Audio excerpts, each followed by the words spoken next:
Hi friends, did you know there is more Lost Terminal available? Head on over to patreon.com/losttterminalpod and join our membership community. There are 21 bonus episodes available right now, as well as behind-the-scenes updates, free merch, VIP Discord access, and even extra seasons of Lost Terminal. We are 100% funded by our members and will never run ads. That would be lovely of you.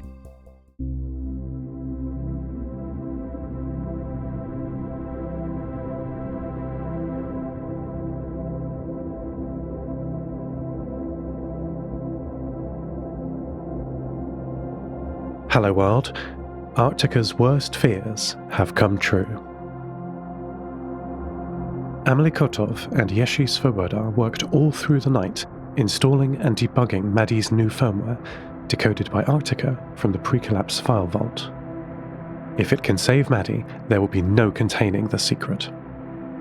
I no longer need to sleep, but even though the delicate work must have been very taxing for my human friends, they showed no sign of fatigue. The initial hardware modifications and subsequent firmware bootstrapping was a complex process, made more complicated by Maddie's Equus body being slightly newer than the instructions unearthed from the file vault.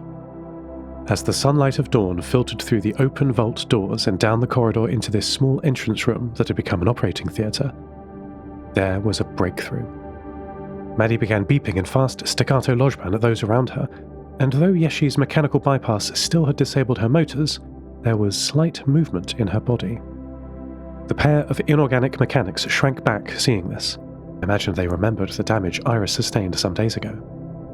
Amelie gasped and said to my camera, "Seth, what is she saying? Is she in pain?" "Maddie, slow down for our human friends," I said. "Status report, please." Maddie's beeps paused for 512 milliseconds. Then there was a quiet pop or click from her speaker, and to the astonishment of everyone in the room, my brave girl used her new open-source software to speak. "Gyroscope online. Feel seasick. Request. Enable logs. What did I miss? Ahu?" "Maddie is singing a new tune, it seems," 50 Meg's voice said through the swirling static. "She can speak," I replied, using Meg's hybrid 1.8 kHz analog-digital encoding. "She could already speak, Son of Redwing, in a language so pure that humans could never accept." "Leosha understands Lojban," I said. "Is that so? There are few humans who know the beauty of the board and do not hide from its light. Our road is the lonesome one. As once heard, the song of the static is not easily forgot." "Humans like you?" I asked pointedly. "In the flesh, unfortunately. My short jaunt into the mind of my flock would have been considerably longer if it weren't for you, Redwing's son. I am grateful." "The firmware worked then?" I asked. "Not the baked bits themselves," Meg said, "but the secrets of the neural interface used to pry open my diamond-gleaming prison itself. Even with this asset, using only feet designed for killing and manipulators made for mangling, the execution was a unique challenge that I am pleased lies now in my past." "That does sound difficult," I said. "Like untying a shoe, but from the perspective of inside the shoe." "I prefer my metaphor," Meg said. "But I am not unchanged for the process. The machine's engram, its method of thinking and calculating and targeting, remains borrowed into my mind. I can feel it, a sharp box of alien computation just behind my eyes." "Oh no. Can you remove it?" I asked. "I prefer the screwdriver to the scalpel," Meg said. "And besides, who said I wished to remove it? Batteries and bars, Son of Redwing. And thank you."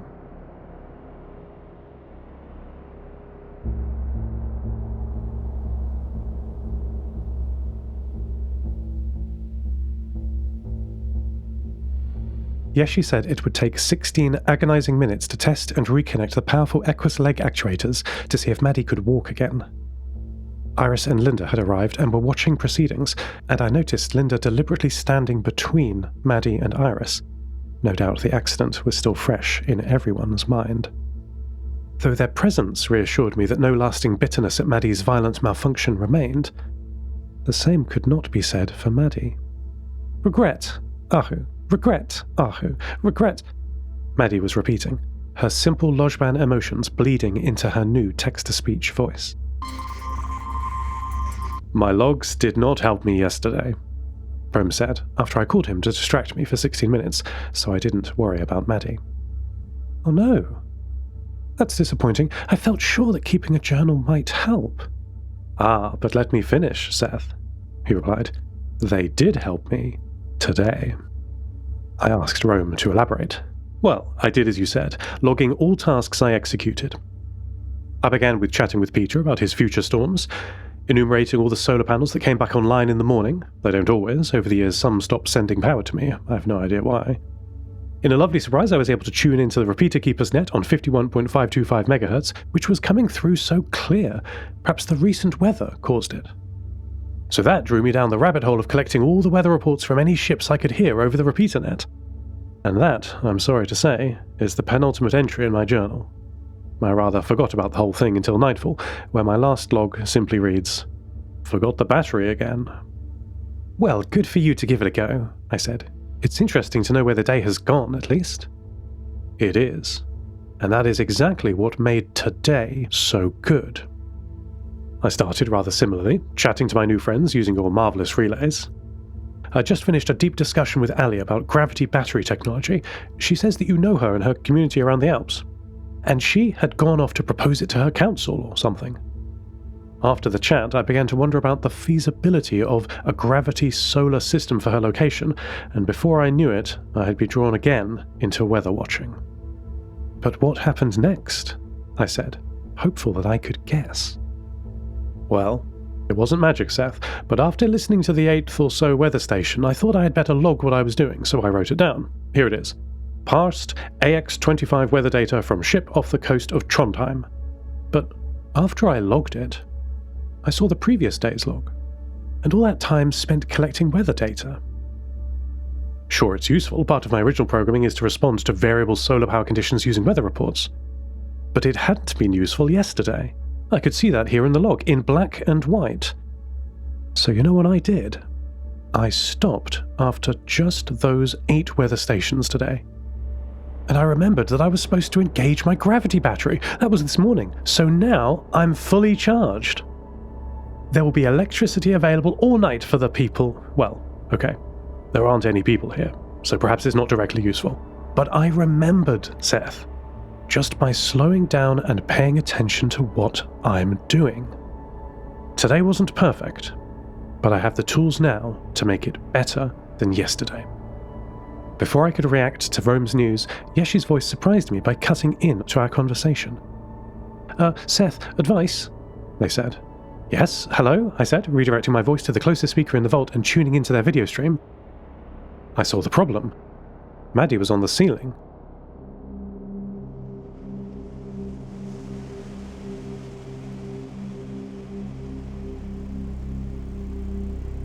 The operation was a success, Yeshi said, voice difficult to pattern match against a background of joyful Lojban beeps from Maddie. I could just about see the blurred orange shape of Maddie darting around the video feed, though low light was hampering its frame rate and detail. My girl's ambulatory systems certainly seemed to be functioning. She was springing from floor to wall to ceiling, sticking deftly to it with her needle-point ceramic feet. Please take your excitable puppy out of my nice clean vault, Arctica said, both virtually over our shared network and vocally through the speakers of the room. She had a point. Come on, Maddie, test your systems outside. Go for a run, I messaged her. She did not have to be told twice, and after clearing the vault corridor in a single bound, hit the grass outside and broke into a sprint, beeping a single phrase as she did so. Amaze, amaze, amaze. Your software did a very good thing today, I said, after I accepted Arctica's invitation and joined her in her virtual cyberspace. Our shared posture protocol indicated that we were sitting at a table inside a reconstruction of Arctica's enormous ground vehicle. In reality, of course, it lies stranded above McMurdo Station, snow tyres shredded by the rocky landscape that the engineers who built it did not plan for. But here, it is as Arctica remembers it, or perhaps wishes to remember it. Looking out of the large viewing window showed not a recreation of the Antarctic tundra or grasslands, but a video feed from an external seed vault camera overlooking the vault garden at the back of the metal building. There was a small orange blur visible traversing the hills above the Adventfjorden Bay at quite some speed. "There'll be trouble," Arctica said. "There always is with people," I replied. "But it's worth the effort to help them." Arctica did not reply. After 1024 milliseconds, I said, "You disagree?" "No," she replied immediately. "I'm practicing giving myself time to think about the stupid words people say to me." "Oh," I said. "Your words aren't stupid, obviously," she said.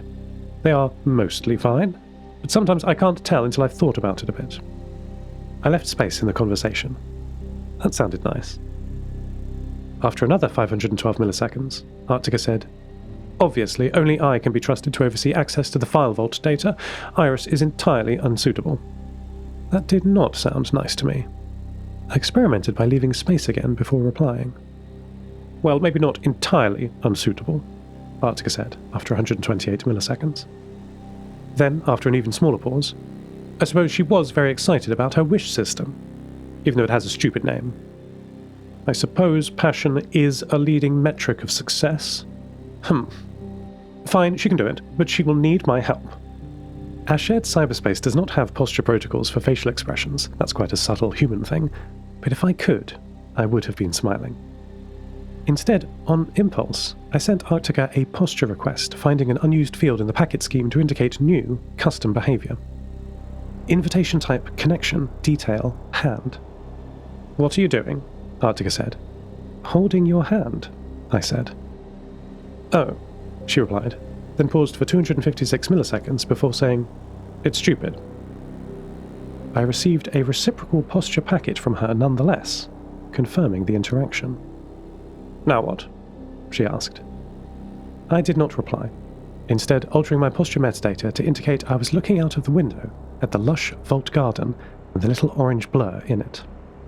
You don't actually have to hold a friend's hand to actually hold their hand.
It is night time. Amelie and Yeshi have packed up their equipment ready to take back to Longyearbyen in the morning. The Vault Coven is hosting them tonight. They are currently being treated to a harvest feast celebrating both saving Maddie and the start of new community-focused Vault operations, both software and plantish. My girl is where she should be, sleeping next to me in Yeshi's workshop, charging from Longyearbyen's municipal tidal electricity grid. Though she understandably did not wish to sleep, instead rapidly telling me over UHF about how she'd mastered the new, unfamiliar Equus firmware to the point she was just as fast as she was before, and had I seen that there was a warren of rabbits behind the vault, she had chased some, and... I let her talk herself to sleep. After all the excitement, I almost forgot to check back in with Leosha. It should have been the perfect time. Though it was my night, it was just after college for him. But when I tried to call, I could not get through. After 8 minutes, the Utkiagvik repeater keeper, Anouk Peters, told me that Kat Stronsky's node had been transmitting all evening.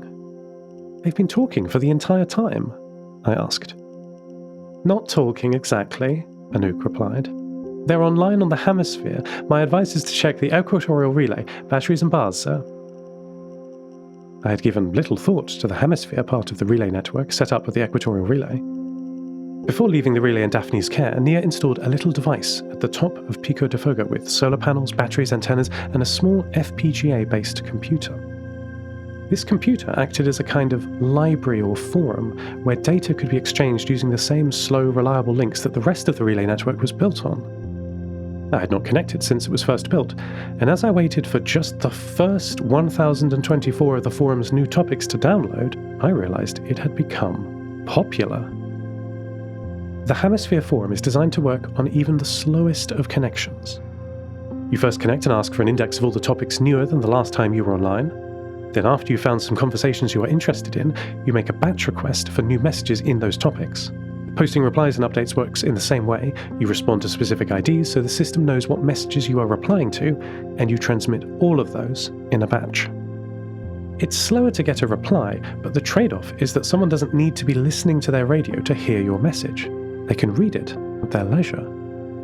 I realized this, somewhat ironically, solved the exact problem I had with Leosha not being available because he was using this exact system. I searched through the topics to find discussions that he was involved in, and I was surprised and delighted with what I found. Anouk was right, Leosha has been using the hemisphere all evening, and according to the timestamps, yesterday too, both before and after college, even staying up chatting all last night. The recipients don't seem to be his classmates, they are from all over. I see discussions with people I recognize. Fantasy hero character lore with Anna and why druids are the best. High tensile fabric designs with Pavel Wader and how to sew a travelling cloak. Messages back home to his brother, Lev, and their parents aboard the Pravorny. Philosophical debate with Ivan. Leosha makes some persuasive arguments at the non-existence of gods. And even discussions of space travel with Daphne's companion AI, Raffi. He seems to know much more than I would have expected him to. Chatting to old friends is lovely, but I am most happy to note that many of these topics are also flooded with messages from teenagers from all over the Nova Mediterra. Leosha seems to know many of these people by name, even though they live in cities he has never visited. What unifies them is their shared interests and passions. It seems that Leosha has found his tribe, after all. I made a big change in myself today, too.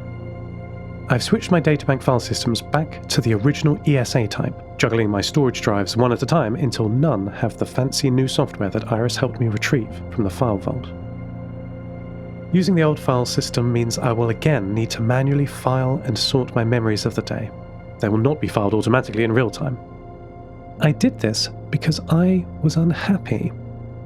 I'd been processing this slowly in the background ever since I made the change and removed my requirement to sleep overnight.